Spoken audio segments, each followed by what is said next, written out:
तो जय हिंद सभी को। आज मैं आपके लिए लेके आया हूँ फिक्स प्रेपोजिशंस, ठीक है, जो कि आपको स्क्रीन पे दिख रहा होगा। मैं आपको प्रेपोजिशन वाला जो चैप्टर है वो आपको करवा चुका हूँ, ठीक है। अभी जो मैं आपके लिए लेके आया हूँ वो वाला पार्ट है फिक्स प्रेपोजिशन, ठीक है। प्रेपोजिशंस की और भी एक्सरसाइज मैं डाल चुका हूँ, आप मेरे चैनल पर जा सकते हैं। नील सर अकेडमी नाम से चैनल है, जैसा कि आप उसी चैनल पर वीडियो देख रहे हैं। और प्लीज चैनल को सब्सक्राइब करें, है ना। और वीडियो अगर अच्छी लग जाए करे तो लाइक भी कर दिया करें और शेयर कर दिया करें, ठीक है। ये जो है पार्ट, इसको अक्सर कर क्या है लोग रटते हैं, ठीक है। मैं कोशिश करूंगा कि आपको रटने की आवश्यकता ना पड़े, बल्कि आपको कॉन्सेप्चुअल चीजें बताने की कोशिश करूंगा, जिससे आप चीजें रटें कम, सीखें ज्यादा, सीखें ज्यादा या समझें ज्यादा, ठीक है। So without wasting the time let's get started, ठीक है। चलो, तो पहला है हमारा एंग्री, ठीक है। पहला क्या है हमारा, एंग्री है। अच्छा, ब्रैकेट में लिखा है समवन, एंग्री के बाद लिखा है विद और यहाँ पे लिखा है समवन। तो समवन का मतलब है पर्सन, ठीक है। समवन का मतलब क्या है, समवन का मतलब है यहाँ पे पर्सन, ठीक है। तो जब आप पर्सन से गुस्सा होंगे, यानी व्यक्ति से जब आप गुस्सा होंगे, तब हम एंग्री के साथ लगाते हैं विद, ठीक है। सर और भी प्रेपोजिशन आता है क्या एंग्री के बाद? बिल्कुल आता है, ठीक है। पहले इसको समझ लेते हैं, फिर औरों को भी हम समझेंगे, ठीक है। तो पर्सन के साथ जब हम गुस्सा होंगे, किसी इंसान से हम जब गुस्सा होंगे, तो हम उसके लिए लगाएंगे विद, ठीक है। चलो, तो मैं एक एग्जांपल ले देता हूँ किस तरह से हम इस्तेमाल करते हैं वाक्य में, फिर आपको अच्छे से समझ में आ जाएगा, ठीक है। क्योंकि एग्जाम में कुछ इसी तरह से आता है, ठीक है। चलो देखते हैं। जैसे मैं कहूँ, he is angry with his friends, ठीक है। यानी वो जो है अपने दोस्तों से गुस्सा है, वो जो है अपने दोस्तों से गुस्सा है। अब देखो, विद का मतलब है दोस्तों के साथ, ठीक है। दोस्तों के साथ कहें या दोस्तों से कहें, अब दोस्त क्या बता रहा है, दोस्त क्या है आपके, पर्सन है, ठीक है। पर्सन से इसलिए हमने क्या लगा दिया, विद लगा दिया, ठीक है। अब ये आप सोचो कि हिज के लिए आ रहा है, तो हिज के लिए नहीं आ रहा, ये आ रहा है आपका फ्रेंड्स के लिए। फ्रेंड्स क्या है, पर्सन के लिए, ठीक है।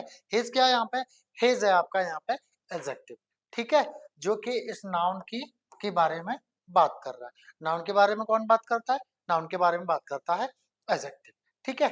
चलो, तो ये समझ में आ गया। चलो फिर हम अगला देखते हैं, ठीक है। चलो अगला देखें। अगला है एंग्री एट। अब देखो, अब एंग्री के बाद में क्या आ गया, एट आ गया, ठीक है। अब एंग्री के बाद में क्या आ गया, एट आ गया। अब देखो अंतर क्या है, अंतर ये है कि जब हमारा पर्सन आ रहा था, है ना, तब हम क्या लगा रहे थे, विद लगा रहे हैं। लेकिन यहाँ पे क्या है, समथिंग। समथिंग बोले तो मतलब समथिंग का मतलब जरूर नहीं कोई ऐसी वस्तु जिसे हम टच कर सके, किसी की कही गई बात भी हो सकती है, व्यवहार भी हो सकता है, कुछ भी हो सकता है, ठीक है ना। तो हम जब पर्सन नहीं आएगा, पर्सन का व्यवहार आ जाए या कोई वस्तु वगैरह आ जाए, उस पर हम गुस्सा होते हैं, तब हम क्या लगाएंगे, एट लगाएंगे, ठीक है। जैसे एग्जाम्पल के साथ एक लेके चलते हैं, ठीक है। For example, she is angry at your behaviour, ठीक है। यानी वो आपके व्यवहार पर जो है गुस्सा है, ठीक है, आपके व्यवहार पर गुस्सा है, ठीक है। देखो, आप हिंदी की बात की जाए तो आप ये मतलब सोच सकते हैं कि सर यहाँ पे पर आ रहा है इसलिए एट आ रहा है, और वहां पे से आ रहा था या के साथ आ रहा था इसलिए विद आ रहा है, ऐसा नहीं है, ठीक है। हम ऐसे भी तो कह सकते हैं वो आपके व्यवहार से नाराज है, ठीक है, ऐसा नहीं है, ठीक है। बट जो प्रपोजिशन है ना, अगर हम जैसे पर्सन के अलावा कोई थिंग आ जाए या किसी का व्यवहार आ जाए, कोई अन्य चीज आ जाए ऐसी, तब हम क्या लगाते हैं, एट लगाते हैं, इतना याद रखना, ठीक है। अच्छा सुनो, अगर हम ऐसे भी देखें कि वहां पर जैसे कोई व्यक्ति है तो व्यक्ति से गुस्सा होते हैं, और वस्तु होती है उस पर हम गुस्सा होते हैं, ये आप कॉन्सेप्ट लगा सकते हो। बट जो मेन डिफरेंस है कि कहाँ पर एट आएगा एंग्री के बाद में, और कहाँ पर जो विद आएगा, वो यही है। अगर पर्सन आएगा तब आप लगाएंगे विद, और अगर पर्सन के अलावा वस्तु वगैरह कुछ आएगा तब आप लगाएंगे एट, ठीक है। तो डोंट गेट कंफ्यूज्ड, ऑलराइट। चलो आगे देखते हैं फिर। अगला क्या कह रहा है? अगला कह रहा है अनॉयड एट, ठीक है, अनॉयड एट। देखो, अनॉय और एंग्री दोनों का जो प्रेपोजिशन का होता है ना, वो इस मामले में सेम होता है। जैसे एंग्री के बाद में एट कब आ रहा था? जब पर्सन नहीं आ रहा था, वस्तु वगैरह आ रही थी। तो इसी तरह से अनॉय का रहता है, ठीक है। और एंग्री के साथ में विद कब आ रहा था? जब पर्सन के साथ हो रहा था। तो यही होता है आपका अनॉय के साथ में, ठीक है। तो फिलहाल कहाँ यहाँ पे क्या दिया? एट दिया, ठीक है। और ब्रैकेट में क्या दिया? समथिंग। समथिंग का मतलब किसी चीज पर, जब आप किसी चीज से आप जो है परेशान होते हैं, खींचते हैं, चिढ़ते हैं, तब बोलते हैं हम अनॉय, ठीक है। तो समथिंग आ गया।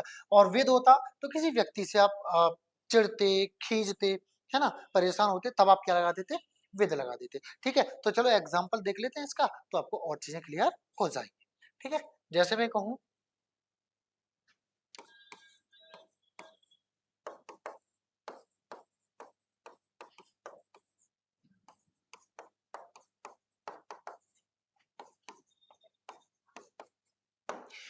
सी is annoyed at this chapter, यानी कोई चैप्टर ऐसा होगा जिसमें उसको खींचन आ रही होगी, है ना। तो इसलिए हमने क्या लगा दिया यहाँ पे? एट। अब क्यों लगा दिया एट? क्योंकि ये पर्सन जो है नहीं है, ठीक है। पर्सन जो है नहीं है। अगर पर्सन होता तो क्या हो जाता है? यहाँ पे एट की जगह हो जाता विद हो जाता, ठीक है। लिख दूं एग्जांपल? चलो लिख देता हूं मैं, ठीक है। My friend is annoyed with me, ठीक है। अब देखो यहाँ पे अनॉय के बाद में क्या दे दिया है? विद दे दिया। क्यों? क्योंकि मी आ गया, और मी क्या होता है आपका? मी होता है आपका पर्सन होता है। इसलिए इन्होंने क्या दे दिया है? मतलब हमने क्या दिया है? हमने लिखा है विद, ठीक है। यहाँ पर पर्सन नहीं था, यहाँ पे क्या था? चैप्टर था, तो हमने क्या ले लिया था? एक्ट ले लिया था, ठीक है। समझ गए? चलो आगे बढ़े, चलो आगे बढ़ते हैं। देखें जरा, आ गया भाई, आ गया, देख लो, पर्सन वाला, है ना। आ गया भाई, पर्सन वाला आ गया। देखो, समवन यानी पर्सन, ठीक है भाई। चलो, तो अनवर्ड के बाद में विद कब लगाएंगे? जब जो है हमारा पर्सन आ गया। एग्जाम्पल हम अभी ले चुके थे, ठीक है। तो आगे बढ़ते हैं, है ना। चलो आगे बढ़ते हैं।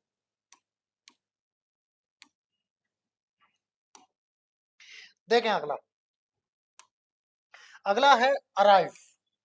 अब देखो, अराइव के बाद ना हम दो प्रपोजिशन लगाते हैं, ठीक है, जनरली। कौन सा लगाते हैं? एक तो लगाते हैं हम एट, और एक लगाते हैं हम इन, ठीक है।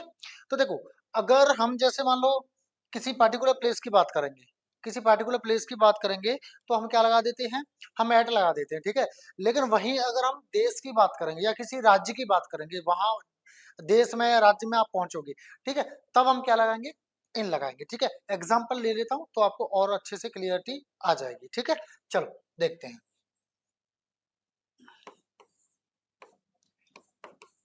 He has arrived at the stadium, है ना। वो जो है स्टेडियम पहुंच चुका है। अब ये स्टेडियम क्या है? स्टेडियम क्या बता रहा है? स्टेडियम बता रहा है आपका प्लेस, प्लेस बता रहा है, इसलिए हमने क्या लगा लिया यहाँ पे? हमने इसलिए लगा दिया यहाँ पे एट, ठीक है। अब देखो, आप सोचो कि एग्जाम में ये पूछा जाएगा कि विच प्रोपोजिशन कम्स आफ्टर अराइव, तो ऐसे नहीं पूछेंगे, कुछ इसी तरह से वाक्य दे देंगे, या फिल इन द ब्लैंक्स दे देंगे, या सेंटेंस इंप्रूवमेंट दे देंगे, ठीक है। जैसे मान लो यहाँ पे कोई अन्य प्रपोजिशन दे देंगे, यहाँ पे ये अंडरलाइन करके सेंटेंस इंप्रूवमेंट दे देंगे, या मान लो ये जगह ब्लैंक छोड़ देंगे, ठीक है। या मान लो ऐसे एरर टाइप जो पार्ट कर देते हैं कि कौन से पार्ट में जो एरर है वो आप जो है स्पॉट करें, ठीक है। तो प्रकार कोई भी हो सकता है। बेसिक क्या है इसका? बेसिक यही है, अगर आप किसी स्थान पर पहुंच रहे हैं, तब आप क्या लगा दोगे? आप एट लगा दोगे, ठीक है। और किसी देश या राज्य में पहुंच रहे हैं, तब आप क्या लगा दोगे? इन लगा दोगे, ठीक है। अगला है वो वही है, ठीक है। देखते हैं, पहले हमने किसका एग्जांपल लिया? पहले हमने प्लेस का एग्जांपल लिया, ठीक है। अगला जो है वो कंट्री वाला ही है, ठीक है। फिर हम वहां पे कंट्री का एग्जांपल लेंगे, ठीक है। चलो चलते हैं अगले पे। देखें, आ गया कंट्री, ठीक है। कंट्री या स्टेट, स्टेट के लिए भी आ सकता है, ठीक है। चलो, तो एग्जांपल लेते हैं। एग्जाम्पल ये समझ तो चुके हैं, मैंने बता ही दिया था आपको, ठीक है। एग्जाम्पल ले लेते हैं बस, ठीक है। जैसे वी, नहीं चलो, they are arriving in the USA very soon. वो जो है यूएसए में बहुत जल्दी पहुंच रहे हैं। तो देखो यहाँ पर द यूएसए क्या है, ये है आपका कंट्री, ठीक है, क्या है ये, कंट्री। तो हम क्या लगाएंगे यहाँ पे, इन लगाएंगे, ठीक है, नॉट एट। एट कब लगाएंगे, जब पार्टिकुलर प्लेस की बात हो रही होगी तब लगाएंगे, ठीक है। चलो अगला बढ़ते हैं। चलो देखो, एग्री विद, देखो एग्री विद है। अब देखो एक और है आपका अग्री टू, ठीक है। एग्री विद और एग्री टू, पहले हम समझते हैं किसको, एग्री विद को समझते हैं, ठीक है, फिर हम समझेंगे एग्री टू, ठीक है। देखो एग्री के बाद में विद कब आता है, एग्री के बाद में अगेन विद तब आएगा जब कोई पर्सन से आप, किसी पर्सन से आप एग्री हो रहे होगे तब। कब आएगा एग्री के बाद में विद, तब आएगा जब किसी पर्सन से आप सहमत हो रहे होगे तब, ठीक है। जैसे देखो यहाँ पे लिखा है किसी से सहमत होना, किसी का मतलब ये है पर्सन, ठीक है, किसी का मतलब यहाँ पे क्या है, पर्सन, ठीक है। जैसे हम कहें तो she is not agree with you, ठीक है, मतलब ये वो आपसे सहमत नहीं है, ठीक है। तो अग्री के बाद में जो आया है वो क्या आया है, वो पर्सन आया है, और जब पर्सन आएगा तब हम क्या लगा देंगे, तब हम विद लगा देंगे, ठीक है भाई। पर्सन आएगा तो हम क्या लगा देंगे, तो हम लगा देंगे विद, ठीक है। चलो अब देखते हैं एग्री टू कब आता है। देखो एग्री टू कब आएगा, देखो यहाँ पे सिर्फ मैंने जो है व्यू जो है लिखा है, लिख नहीं पाया, जरूरी नहीं है व्यू हो, ठीक है, कोई आपका स्टेटमेंट हो, है ना, कोई प्रपोजल वगैरह हो, है ना, या कोई अन्य चीज हो, मतलब पर्सन ना हो, ठीक है, तब हम एग्री के साथ में क्या लगाते हैं, हम लगाते हैं टू, ठीक है। एग्जाम्पल लेते हैं, चलो, I never agree to my friend's proposal, ठीक है, मैं कभी भी अपने दोस्त के प्रस्ताव, प्रपोजल बोले तो, प्रपोजल बोले तो प्रस्ताव से सहमत नहीं होता हूं। अब देखो टू यहाँ पे माई के लिए नहीं आया है ना, और ना ही फ्रेंड्स के लिए आया है, ठीक है। अगर फ्रेंड्स होता तो क्या हो जाता, क्या होता, पर्सन होता तो हम क्या लगाते, विद लगाते। मैं किससे सहमत नहीं होता, मैं प्रपोजल से सहमत नहीं होता। तो प्रपोजल क्या कोई पर्सन है, नहीं, प्रस्ताव है, ठीक है। तो एक तरह से ये क्या हो गया, थिंग, मतलब थिंग ही कह लो, ठीक है, एक तरह से, मतलब विच इज नॉट टचेबल, ठीक है। तो व्यूज हो, स्टेटमेंट हो, प्रपोजल हो, इत्यादि कोई चीज हो, उसके लिए हम क्या लगाते हैं, उसके लिए हम लगाते हैं आपका टू, नॉट विथ, ठीक है। चलो आगे बढ़ते हैं। अगला है, स्क्रीन पर देखें जरा, अगला है ब्लाइंडेड। देखो जब आप किसी में एकदम अंधे बन के घुस जाते हो, चाहे वो लव हो या कोई अन्य चीज हो, तब आप उसमें इन होते हो, ठीक है, काम में अंधे हो गए, चोरी में अंधे हो गए, किसी चीज में अंधे हो गए, तो आप क्या हो गए, उसमें ब्लाइंड इन हो गए, ठीक है। तो एग्जांपल लेते हैं, ब्लाइंड का मतलब क्या होता है, अंधा होना, ठीक है, ब्लाइंड का मतलब क्या होता है, अंधा होना, ठीक है। एग्जांपल लेते हैं, जैसे she is not blind in any one's love, वो किसी के भी प्रेम में अंधी नहीं है, वो किसी के भी प्रेम में अंधी नहीं है, ठीक है। तो ब्लाइंड के बाद हमने क्या लिया, इन, ठीक है। अब सुनो एनीवन नहीं है यहाँ पर, है ना, क्या है, एनीवन्स लव है, ठीक है भाई। चलो अब एक और होता है, वो शायद अगली स्लाइड पे होगा, मैं देखता हूँ। ब्लाइंड जो आई के साथ आता है, ठीक है, आंखों के साथ आता है, तब भी हम क्या लगाते हैं, इन लगाते हैं, ठीक है। ब्लाइंड इन वन आई और टू आईज, ठीक है, जो भी है, ठीक है। तो पहले ये देख लो, अब अगला जो स्लाइड है उसको हम उसको दिखाएंगे, ठीक है। चलो आगे बढ़ते हैं, ठीक है, चलो आगे बढ़ते हैं।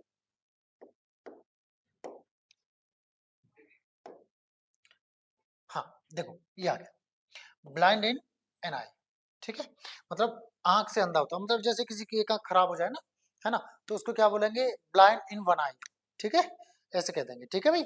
हाँ तो लिखते हैं एग्जांपल,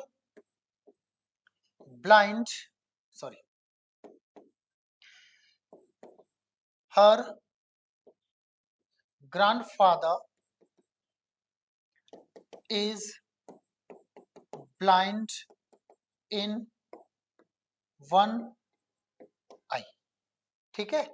तो इसका मतलब क्या है, उसके जो ग्रैंडफादर है ना, उसके जो दादाजी हैं, उनकी एक आंख, एक आंख क्या है, खराब है, यानी वो अंधे हैं एक आंख से। इसका मतलब क्या निकलेगा, एक आंख से अंधे हैं, यानी एक आंख उनकी खराब है, ठीक है भाई, इतना याद रखना, ठीक है। अच्छा सुनो, इसको हम और क्या बोल सकते हैं, इसको हम बोल सकते हैं वन आइड, है ना, वन आइड पर्सन। मान लो किसी की एक आंख खराब हो गई और उसको हम बोल रहे हैं वन आइड पर्सन, तो हम उसको क्या बोलेंगे, हम उसको बोलेंगे he is blind in one eye, ठीक है, क्या बोलेंगे, he is blind in one eye, ठीक है, याद रखना। चलो अच्छा एक चीज और, ये मिटा देता हूँ, ठीक है, ये मिटा देता हूँ। मैंने लिखा yesterday I met one eyed person, ठीक है, देखना जरा बाकी सही है क्या, बाकी सही है, देखो। अब आप लोग कहोगे कि नहीं सर, यहाँ पे आप लगा दीजिए क्या, एन लगा दो, ठीक है, आप कहोगे सर यहाँ पे लगा दो एन, है ना, नहीं, यहाँ पे एन नहीं लगेगा, क्यों नहीं लगेगा, क्योंकि इसको हम कैसे लिखते हैं, वन, वन, यानी किससे शुरू है, व क्या है, कॉन्सोनेंट, कॉन्सोनेंट के क्या लगाते हैं, से पहले हम क्या लगाते हैं, एन, नहीं ये तो वॉवेल्स के पहले लगाते हैं, ठीक है, तो क्या लगाएंगे, आ, ठीक है, तो यहाँ पे क्या आ जाएगा, yes, yesterday I met a one eyed person, इसका मतलब ये है कल मैं एक आंख के या एक आंख से खराब आदमी से मैं मिला, ठीक है, मतलब जिसकी एक आंख खराब थी ना, कल मैं उस ऐसे इंसान से एक से मिला, ठीक है, तो यहाँ पे ए लगाएंगे, ठीक है, वर्क के हिसाब से। चलो आगे बढ़ते हैं,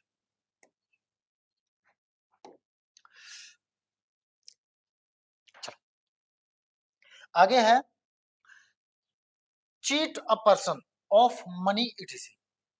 देखो जनरली होता क्या है कि जब हम इंसान के साथ चीट करते हैं ना, तो हम प्रेपोजिशन लगाते नहीं है, एक कंडीशन में लगाते हैं, मैं बताऊंगा, ठीक है, पर जनरली हम लगाते नहीं है, ठीक है। और अगर किसी को जैसे पैसे से, प्रॉपर्टी से या किसी अन्य चीज में आप धोखा दे रहे हो किसी को, तब हम चीट के साथ में लगाते हैं ऑफ, ठीक है, क्या लगाते हैं चीट के साथ में, हम चीट के साथ में लगाते हैं ऑफ, इतना याद रखना, ठीक है। एग्जाम्पल लेता हूँ फिर आपको अच्छे से समझ में आ जाएगा, ठीक है, जैसे he can not cheat me of the property, यानी वो कभी मुझे प्रॉपर्टी में धोखा नहीं दे सकता है, ठीक है। चलो तो यहाँ पे हमने क्या लगा दिया, जैसे प्रॉपर्टी मनी आ जाए कोई दिक्कत नहीं है, ठीक है, अन्य कुछ आ जाए तो कोई दिक्कत नहीं है, तो चीट के बाद हम क्या लगाएंगे, यहाँ पे ऑफ लगाएंगे। वहीं अगर व्यक्ति के साथ आ जाए तो हम चीट के बाद में कोई प्रपोजिशन नहीं लगाते हैं। अच्छा अब आप कहोगे सर हमने एक सुना है, चीट ऑन मी, है ना, सर हमने ये सुना है चीट ऑन मी, तो देखो ये फ्रेज है, ये चलता है, ठीक है, जैसे मान लो आपको किसी ने धोखा दे दिया प्रेम वगैरह में, या किसी को आपने दे दिया, तब आप जो है कह देते हैं कि डोंट चीट ऑन मी, कि मुझे चीट मत करो, ठीक है। जनरली हम जो है चीट के साथ में अगर कोई व्यक्ति आता है तो प्रेपोजिशन नहीं लगाते हैं, लेकिन अगर प्रॉपर्टी वगैरह आएगी तो हम क्या लगाएंगे, ऑफ लगाएंगे, ठीक है।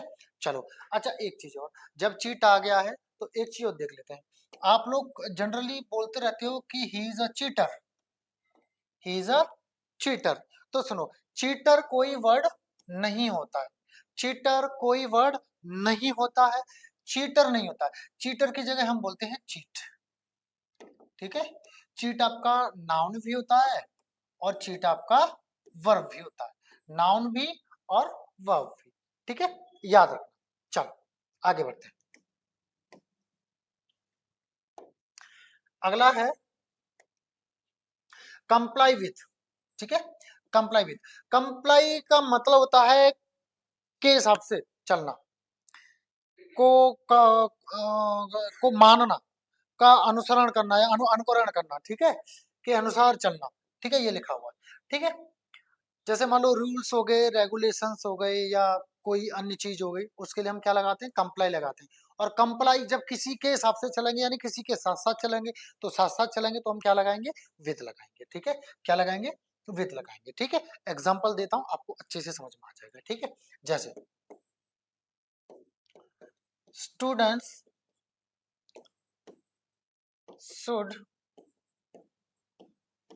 कंप्लाई विद द,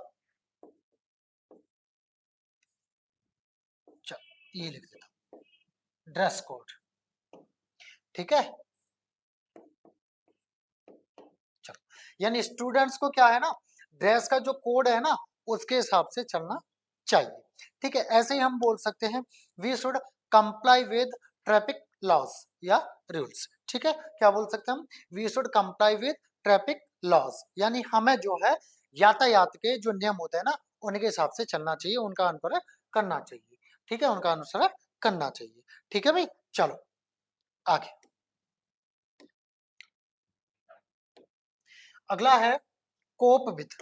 ठीक है, कोप विद का मतलब होता है टू मीट, मतलब ये कि किसी का सामना करना या किसी से जो है जैसे कोई चीज है तो उस हिसाब से चलना, उसके मतलब पीछे ना हटना, या मान लो मतलब अलग हो जाना। मतलब क्या होता है, कोपित का मतलब होता है सामना करना, और कोई चीज आ पड़ी है तो उससे दूर ना भाग के उसका मुकाबला करना। ठीक है, ये होता है कोपवित।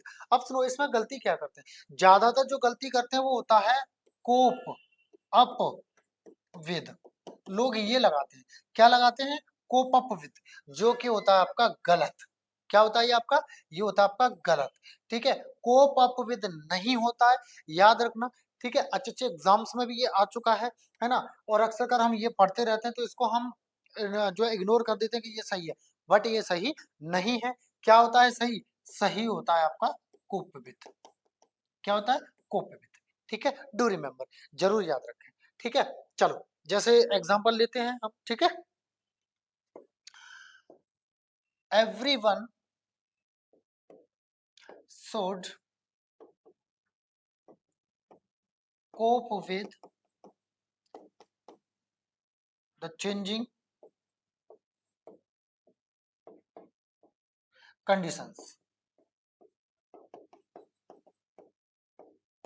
चेंजिंग यानी बदलती हुई।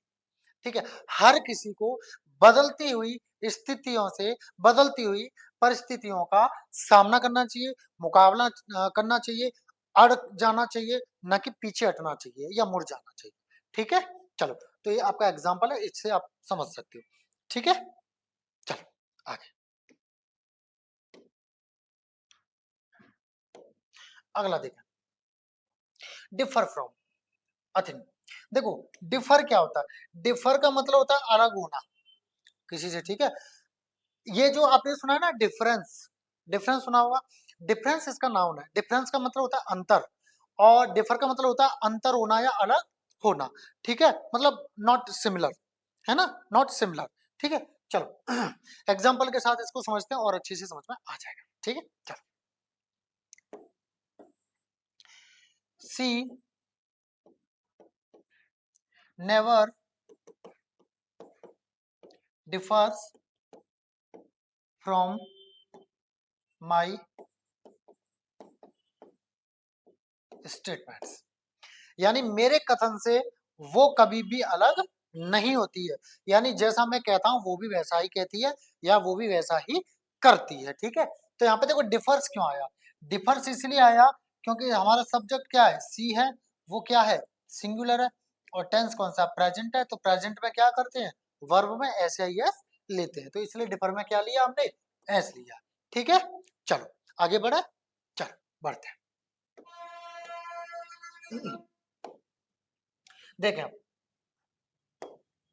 अब देखो यहाँ पर डिफर के बाद में क्या दिया है, ऑन, है ना, यहाँ पे क्या दिया है, ऑन, और हमने पहले क्या दिया था, डिफर फ्रॉम। देखो जब किसी व्यक्ति से आप अलग मत नहीं रखते हो, तब आप क्या करोगे, तब आप you do not differ from a person. But किसी मुद्दे पर, जब आप किसी मुद्दे की बात करेंगे, ठीक है, तब क्या बात करोगे, तब आप बात करोगे कि सॉरी, जब आप मुद्दे पे किसी पे बात करोगे तब आप जो प्रेपोजिशन लगाओगे वो लगाओगे ऑन। देखो मैं दोनों ही प्रेपोजिशन, डिफर के बाद में फ्रॉम और ऑन, दोनों ही प्रेपोजिशन ना एक ही वाक्य में लगाने की कोशिश करता हूँ। ठीक है, जैसे देखो, ही नेवर डिफर्स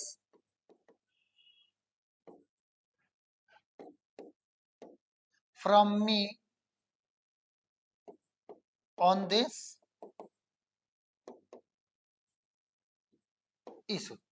देखें जरा, वह कभी भी अलग नहीं होता है, किससे, मुझसे। अब देखो पर्सन के लिए मैंने लगा दिया फ्रॉम, अब किस पर नहीं होता है, इस मुद्दे पर, तो मुद्दे के लिए लगा दिया हमने ऑन। अब देखो ये दोनों ही प्रपोजिशन फ्रॉम तथा ऑन, ये दोनों ही प्रपोजिशन आए किसके लिए हैं, डिफर के लिए। ठीक है, लेकिन एक था व्यक्ति, तो व्यक्ति के लिए लगा दिया इन्होंने फ्रॉम, और एक था ये इशू, ठीक है, मुद्दा, मुद्दा किसको बोलते हैं, इशू। ठीक है, पॉइंट बोल सकते हो, मुद्दा बोल सकते हो, कुछ अन्य भी बोल सकते हो, तब हम क्या लगा देंगे, ऑन। ठीक है, चलो इसका एक सेपरेट सेपरेट सेपरेट एग्जांपल और ले लेता हूं मैं दो। ठीक है, चलो,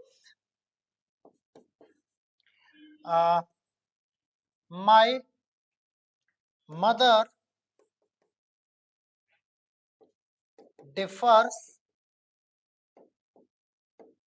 from me on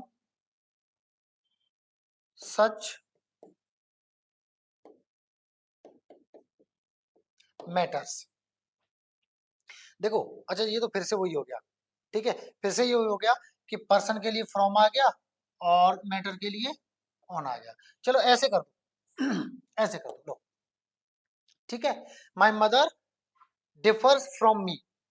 ठीक है, तो यहाँ पे हमने एक वाक्य को खत्म कर दिया, तो सिर्फ मी आ गया।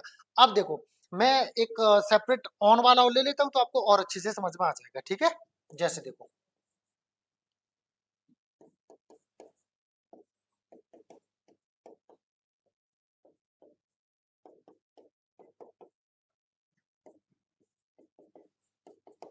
अब देखो ये क्या लिख दिया, ही डिफर्स ऑन दिस पॉइंट, यानी इस पॉइंट पे ना वो अलग होता है, यानी वो अंतर करता है। ठीक है, तो यहाँ पे देखो मैंने पॉइंट के लिए क्या लगा दिया, ऑन लगा दिया। ठीक है, ये सेपरेट आपके एग्जांपल्स हो गए। देखो बेसिक जो कॉन्सेप्ट है वो क्या है, वो ये समझो, जब आप किसी व्यक्ति से अंतर कर रहे होगे, अलग हो रहे होगे, तब आप क्या लगा दोगे, डिफर फ्रॉम लगा दोगे।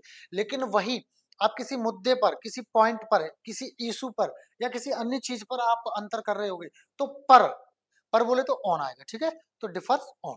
ठीक है भाई, इतना याद रखना। चलो आगे बढ़े,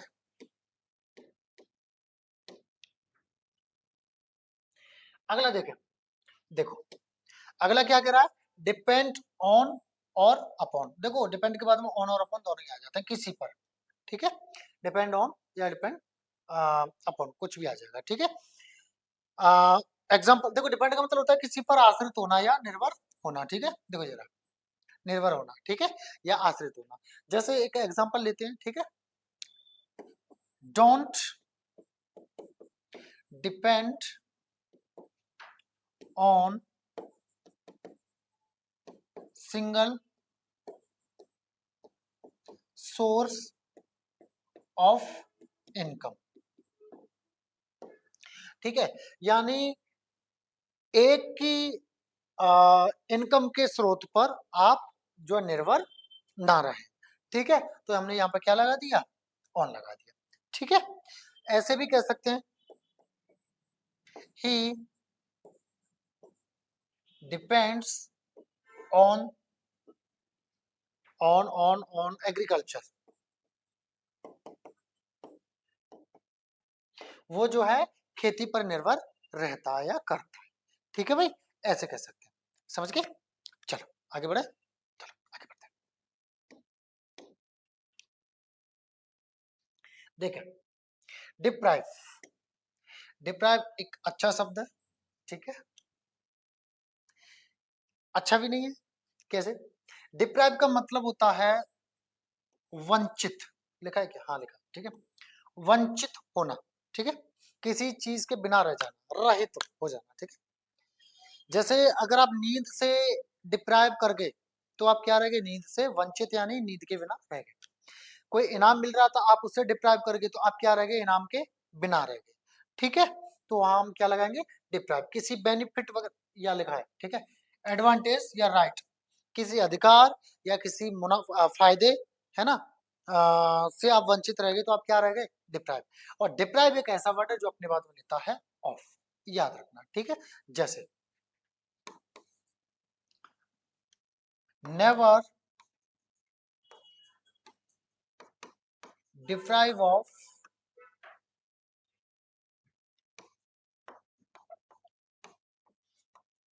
नॉलेज, है ना, या ऐसे कह सकते हैं करंट नॉलेज, ठीक है।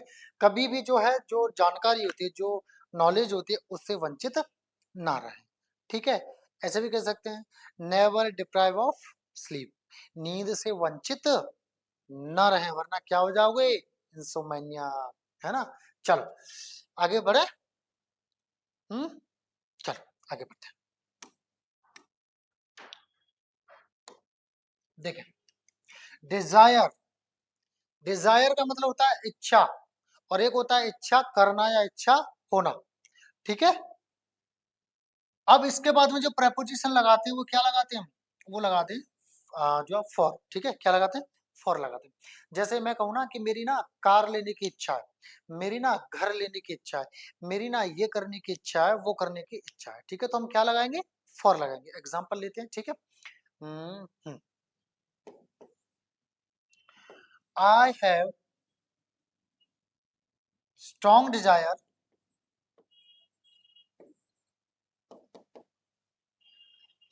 फॉर एडवेंचर्स, एडवेंचर्स, ठीक है। एडवेंचर्स मतलब उसको बोलते हैं जो साहसिक कार्य होते हैं। मुझे एडवेंचर करना थोड़ा अच्छा लगता है, मैं पहाड़ों वगैरह पे जाता रहता हूँ, कभी ट्रैकिंग करना, कभी पैराग्लाइडिंग, कभी बंजी जंप, कभी कुछ, कभी स्कीइंग, कभी कुछ मैं करता रहता हूँ। तो क्यों करता हूँ? बिकॉज आई लाइक इट, है ना। चलो, तो अभी क्या कह रहा है? I have strong desire for adventures, मेरी जो है ना एक काफी बहुत ज्यादा इच्छा है, किसकी? एडवेंचर्स की, ठीक है। किसकी है? एडवेंचर्स की है, ठीक है, मिट गया है। समझ गए? ऐसे कह सकते हैं। और एग्जांपल ले, चलो और एग्जांपल लेते हैं। Hmm he desires for buying a beautiful house, यानी उसकी ना एक सुंदर घर खरीदने की इच्छा है या इच्छा करती है, ठीक है। तो यहाँ पे भी हमने क्या लगा दिया? डिजायर के बाद में फॉर लगा दिया, ठीक है। चलो आ गया ना, चलो आगे बढ़ते हैं।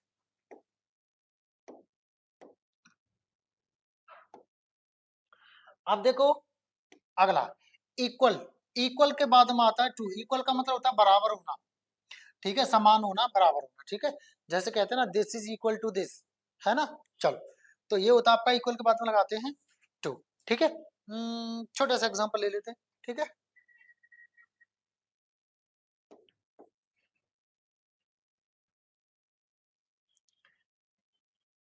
जैसे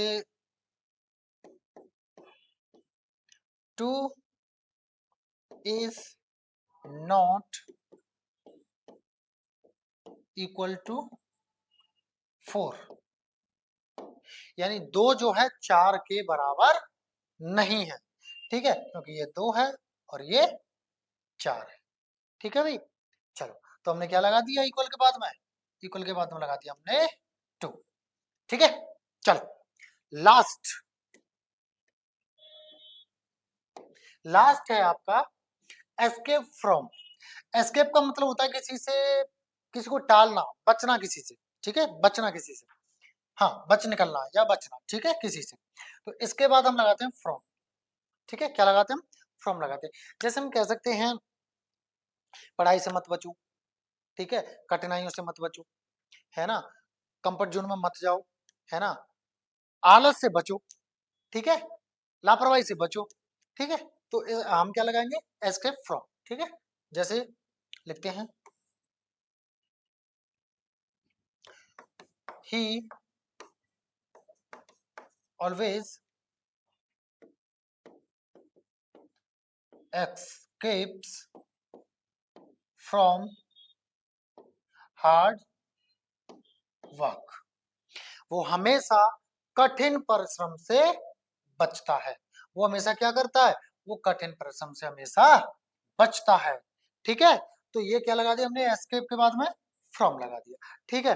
तो ये तो था फिक्स प्रपोजिशन का पार्ट 1।